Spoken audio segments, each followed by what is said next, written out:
ನಮಸ್ಕಾರ ಬಂಧುಗಳೇ. ದೇವತೆಗಳಲ್ಲಿ ಮೊದಲ ಪೂಜಕ ಗಣಪತಿ. ಹಾಗಾದರೆ ಈ ಗಣಪತಿಗೆ ನಾವು ಏಕದಂತ ಎಂದು ಏಕೆ ಕರೆಯುತ್ತೇವೆ? ಹಾಗಾದ್ರೆ ಇಂತಹ ಕಥೆಗಳು ನಮ್ಮ ಮಕ್ಕಳು ಮರಿಮಕ್ಕಳಿಗೂ ಸಹಿತ ಗೊತ್ತಾಗಬೇಕು. ಹಾಗಾದ್ರೆ ಗಣಪತಿಗೆ ಏಕದಂತ ಎಂದು ಕರೆಯಲು ಪೌರಾಣಿಕ ಇತಿಹಾಸದಲ್ಲಿ ಎರಡು ಕಥೆಗಳು ಬರ್ತವೆ. ಮೊದಲನೆಯದು ವ್ಯಾಸ ಮಹರ್ಷಿಗಳ ಕತೆ, ಇನ್ನೊಂದು ಪರಶುರಾಮರ ಕತೆ. ಈ ಎರಡೂ ಕಥೆಗಳನ್ನ ನಿಮಗೆ ಹೇಳೋದಕ್ಕಿಂತ ಮುಂಚಿತವಾಗಿ ನನ್ನ ಚಾನೆಲ್ ಅನ್ನ ಲೈಕ್ ಮಾಡಿ, ಸಬ್ಸ್ಕ್ರೈಬ್ ಮಾಡಿ, ಶೇರ್ ಮಾಡಿ.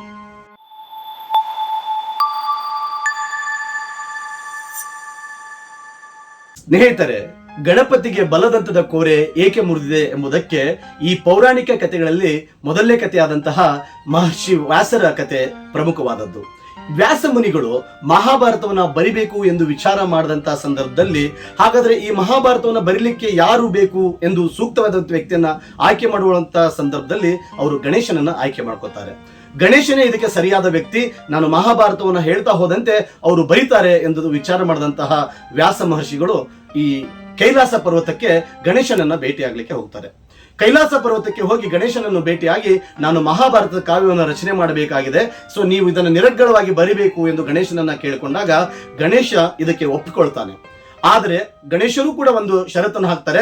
ಹಾಗಾದ್ರೆ ನಾನು ನಿರಂತರವಾಗಿ ಬರೆಯುವಂತಹ ಸಂದರ್ಭದಲ್ಲಿ ಯಾವುದೇ ಕಾರಣಕ್ಕೂ ಸಹಿತ ನೀವು ಕೂಡ ಈ ಕಾವ್ಯವನ್ನು ಹೇಳುವುದನ್ನ ನಿಲ್ಲಿಸಬಾರದು ಎಂದು ಷರತ್ತನ್ನು ಹಾಕ್ತಾರೆ.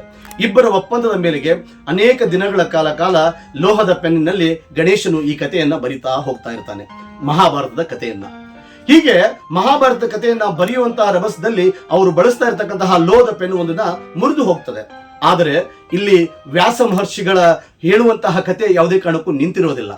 ಇನ್ನು ಕಥೆಯನ್ನ ಬರೆಯುವುದು ನಿಲ್ಲುತ್ತೆ ಎಂದು ಯೋಚನೆ ಮಾಡಿದಂತಹ ಗಣೇಶನು ತನ್ನ ಬಲದಂತದ ಕೋರೆಯನ್ನ ಶಾಯಿಯಲ್ಲಿ ಮುಳುಗಿಸಿ ದಂತದ ಕೋರೆಯನ್ನ ಬಳಸಿಕೊಂಡು ಕಥೆಯಿಂದ ಮುಂದೆ ಬರೆಯುವಂತ ಪ್ರಯತ್ನವನ್ನ ಮಾಡ್ತಾರೆ. ಹೀಗೆ ಇರ್ತಕ್ಕಂಥ ಒಂದು ಕತೆ, ಈ ವಿಚಾರ ನಿಮಗೆ ಬೇಕಾದರೆ ಬ್ರಹ್ಮಾಂಡ ಪುರಾಣ ಮತ್ತು ಗಣೇಶ ಪುರಾಣಗಳಲ್ಲಿ ಇದರ ಬಗ್ಗೆ ಉಲ್ಲೇಖ ಇರ್ತಕ್ಕಂಥದ್ದು ನಿಮಗೆ ಸಿಗ್ತದೆ. ಸೊ ಇದೇ ರೀತಿಯಾಗಿ ಇನ್ನೊಂದು ಪ್ರಮುಖವಾದಂಥ ಕತೆ ಪರಶುರಾಮನ ಕತೆ. ಪರಶುರಾಮನ ಕಥೆನೂ ಕೂಡ ಅದ್ಭುತವಾಗಿ ಪೌರಾಣಿಕ ಇತಿಹಾಸದಲ್ಲಿ ಕಂಡು ಬರ್ತಕ್ಕಂಥದ್ದು. ಪರಶುರಾಮರು ಶಿವನನ್ನ ಭೇಟಿ ಆಗ್ಲಿಕ್ಕೆಂದು ಕೈಲಾಸ ಪರ್ವತಕ್ಕೆ ಹೋದಂತಹ ಸಂದರ್ಭದಲ್ಲಿ ಶಿವ ವಿಶ್ರಾಂತಿಯಲ್ಲಿ ಇರ್ತಾರೆ. ಶಿವ ವಿಶ್ರಾಂತಿಯಲ್ಲಿದ್ದಂಥ ಸಂದರ್ಭದಲ್ಲಿ ಗಣೇಶ ಅವರ ಮಗ ಏನು ಬಾಗಿಲನ್ನ ಕಾಯ್ತಾ ಇರ್ತಾರೆ.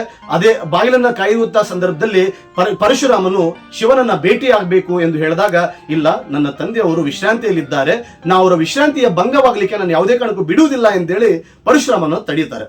ಪರಶುರಾಮರನ್ನ ತಡೆದಂತಹ ಸಂದರ್ಭದಲ್ಲಿ ಕೋಪಗೊಂಡಂತಹ ಪರಶುರಾಮ ತಮ್ಮ ಪರಶುವನ್ನು ತೆಗೆದುಕೊಂಡು ಗಣೇಶನ ಕುತ್ತಿಗೆ ಹತ್ರ ರಭಸದಿಂದ ತೆಗೆದುಕೊಂಡು ಹೋದಾಗ ಅವರ ಬಲದಂತದ ಕೋರೆ ಮುರಿದಿದೆ ಎಂಬ ಉಲ್ಲೇಖಗಳು ಕಂಡು ಬರ್ತವೆ. ಹಾಗಾದ್ರೆ ಈ ಉಲ್ಲೇಖ ಪದ್ಮ ಪುರಾಣ ಮತ್ತು ಗಣೇಶ ಪುರಾಣಗಳಲ್ಲಿ ಸಿಗ್ತಕ್ಕಂಥದ್ದು.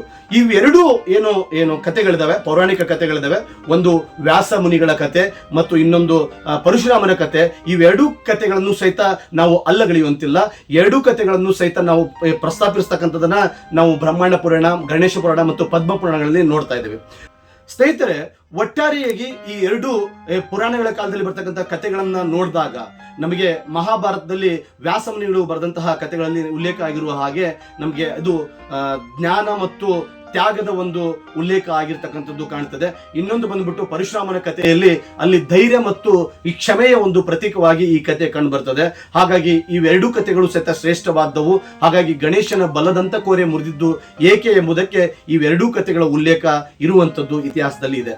ಹಾಗಾಗಿ ನೀವೆಲ್ಲರೂ ಸಹಿತ ನಮ್ಮ ಮಕ್ಕಳಿಗೆ ನಮ್ಮ ಇಂತಹ ಮಾಹಿತಿಗಳನ್ನ ತಿಳಿಸಿಕೊಡುವಂತಹ ಪ್ರಯತ್ನವನ್ನ ಮಾಡಬೇಕಾಗಿದೆ. ಅದರ ಜೊತೆಗೆ ಈ ತರದ ಇನ್ನೂ ಅನೇಕ ವಿಚಾರಗಳನ್ನ ನಾನು ನಿರಂತರವಾಗಿ ಕೊಡ್ತಾ ಬರ್ತೀನಿ. ನನ್ನ ಚಾನೆಲ್ ಅನ್ನ ತಾವು ಸಬ್ಸ್ಕ್ರೈಬ್ ಮಾಡಿ ವಾಚ್ ಮಾಡೋದನ್ನ ಮರಿಬೇಡಿ.